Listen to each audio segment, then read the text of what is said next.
কবিতা brilliant ছেলে, লিখেছেন শুভ দাশগুপ্ত।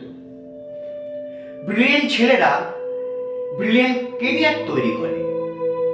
তারা প্রথমে গ্রামে মফস্বলে হরিপ্রসন্ন মতন স্কুলে গেঁয়ো বন্ধুদের সাথে লেখাপড়া শেখে। সেখানে তারা ব্রিলিয়ান্ট রেজাল্ট করে সকলকে চমকে দেয়। তারপর তারা উচ্চতর শিক্ষার জন্য চলে যায় ব্যাঙ্গালোর কিংবা দিল্লি কিংবা পুনে। সেখানে তারা বড় বড় নাম্বার পায়, পজিশন পায়। সেই নাম্বার প্লেট গলায় ঝুলিয়ে মস্ত মস্ত কোম্পানিতে তারা ভালো ভালো চাকরি পায়, প্রচুর স্যালারি, দামি ফ্ল্যাট, দামি গাড়ি।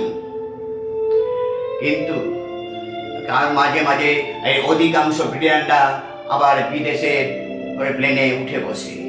তারা পৌঁছে যায় আমেরিকা, জার্মানি, ইংল্যান্ড কিংবা আবুধাবি অথবা সিঙ্গাপুর কিংবা কানাডায়।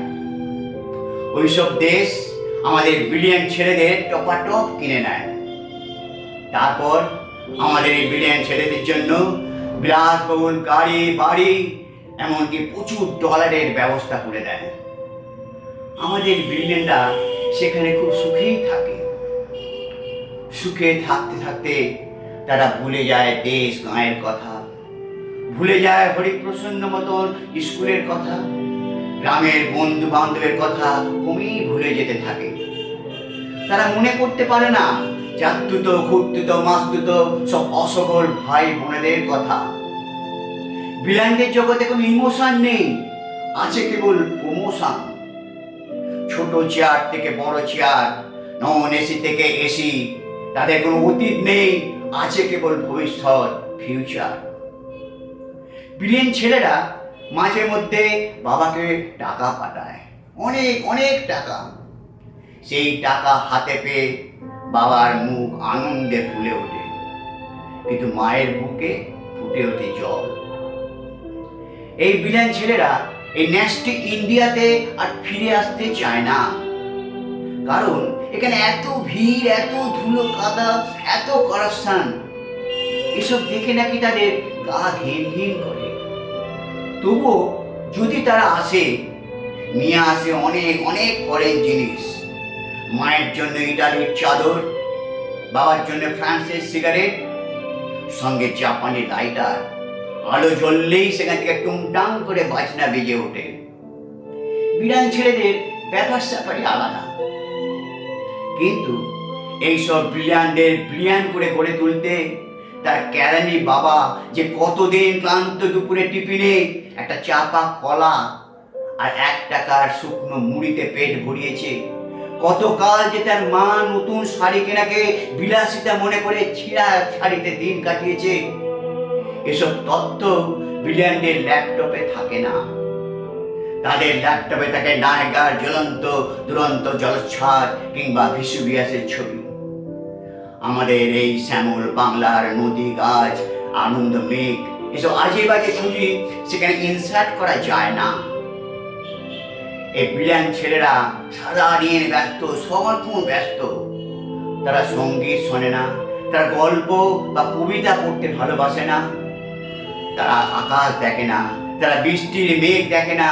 তারা সারাদিন ব্যস্ত, কেবলই কাজের মধ্যে ব্যস্ত। শ্রাবণ মাস, বাইরে ঘন বৃষ্টি, আকাশ জুড়ে মেঘ। মা মৃত্যু শয্যায়, অসুস্থ বাবা বারান্দায় বসে আছেন শূন্য দৃষ্টিতে। বাড়ির শুদ্ধ লোকজন, ডাক্তারবাবু জবাব দিয়ে গেছেন। সমস্ত বাড়িতে এক গভীর নিস্তব্ধতা। মা কাঁপা কাঁপা স্বরে জিজ্ঞেস করছেন, আমার খোকন এলো? আমার খোকন কি এলো? কিন্তু এই ব্রিলিয়ান্ট খোকন তখন ফ্লাইটে। আর তখন পাড়ার সবাই তাকে মাকে বোঝাচ্ছে, ওই তো খোকন, এই তো এলো বুঝি, আর কিছুক্ষণ। কিন্তু না, ব্রিলিয়ান্ট খোকনের ফ্লাইট চলে যাচ্ছে কানাডায়। সেখানে নাকি কোম্পানির নতুন শাখার উদ্বোধন। ব্রিলিয়ান্ট ছেলে সেখানে যাচ্ছে প্রচুর দায়িত্ব নিয়ে, প্রচুর ডলারের আশায়। আর এই বড় দেশ পড়া দেশে অভাগা ব্রিলিয়ান ছেলের মা ব্রিলিয়ান ছেলের মুখ না দেখেই দীর্ঘশ্বাস ফেললেন এবং শেষ নিঃশ্বাসের সঙ্গে চিরতরে চোখ বুঝলেন। আমরা এখন ঘরে ঘরে এরকম ব্রিলিয়ান ছেলে তৈরি করতেই ব্যস্ত। আমরা চাই আমাদের একমাত্র ছেলে ব্রিলিয়ান থেকে ব্রিলিয়ানতম হোক।